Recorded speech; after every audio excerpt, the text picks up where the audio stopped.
Okay, tell me if this sounds familiar. You're just walking down the street, minding your own business, and boom! You catch a sudden whiff of a very specific perfume, or maybe a cooking spice. Or, you stumble across a faded old photograph and instantly remember some highly questionable middle school fashion choice. Right? In just a fraction of a second, that sensory trigger literally transports you backward in time. You aren't just remembering the past. For a fleeting, wild moment, you're genuinely feeling it all over again. It's a universally relatable experience. But here's the thing. For a really long time, science didn't quite know what to make of it. Well, today, we're going to look under the hood. We are diving deep into the brain's neuropathways to unpack the fascinating brain science behind this phenomenon and figure out exactly why our minds actually crave the past. Okay, let's dive into this. What exactly is happening up there in your brain when you suddenly miss the past? Like, why do our minds just spontaneously transport us to entirely different eras of our lives, usually without any conscious effort on our part whatsoever? To really understand the brain science of nostalgia, we have to look at how your brain's memory center communicates with its emotional core. It's kind of like a giant puzzle. But before we get into the incredible modern discoveries about how this acts as a cognitive mechanism, we need to understand how completely, incredibly wrong we used to be about this very feeling. So for most of human history, experiencing a deep yearning for the past wasn't seen as this warm, fuzzy feeling we think of today. No way. In fact, back in the 18th century, nostalgia was formally classified as a legitimate medical problem. Yeah, really.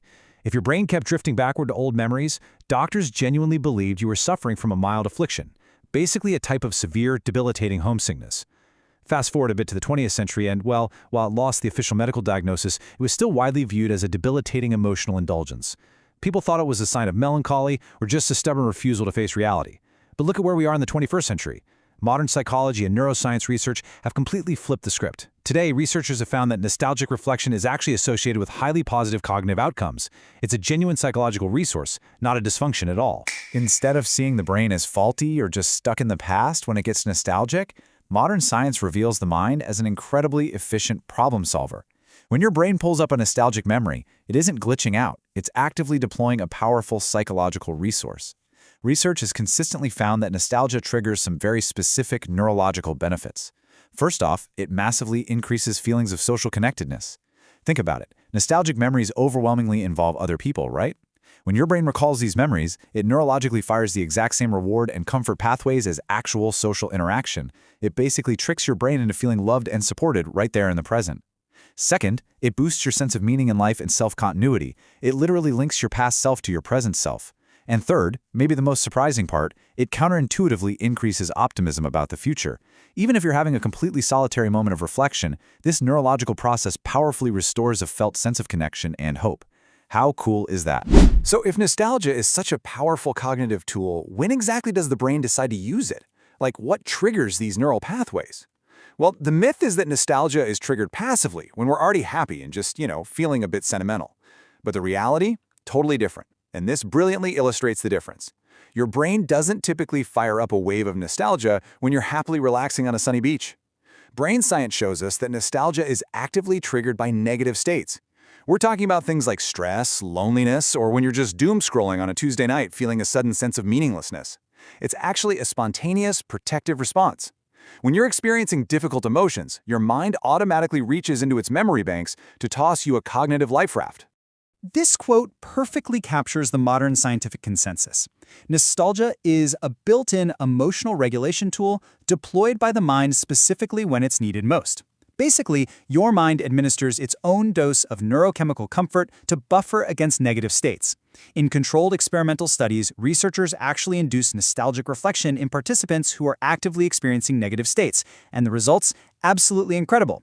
Nostalgia measurably buffered these participants against loneliness and significantly improved their mood compared to control groups who just reflected on neutral everyday memories. Your brain deploys this chemical buffer precisely when you need it most.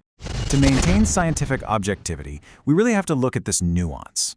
Because nostalgia is such an effective emotional buffer, we need to figure out exactly when this incredible neurological tool stops working in our favor. Unhealthy nostalgia is defined as a pattern of using nostalgic reflection to consistently avoid or replace engagement with current circumstances. Think of it like this. If your brain's protective mechanism gets stuck in overdrive and you start using the past as a permanent residence rather than just a temporary vacation, it becomes maladaptive.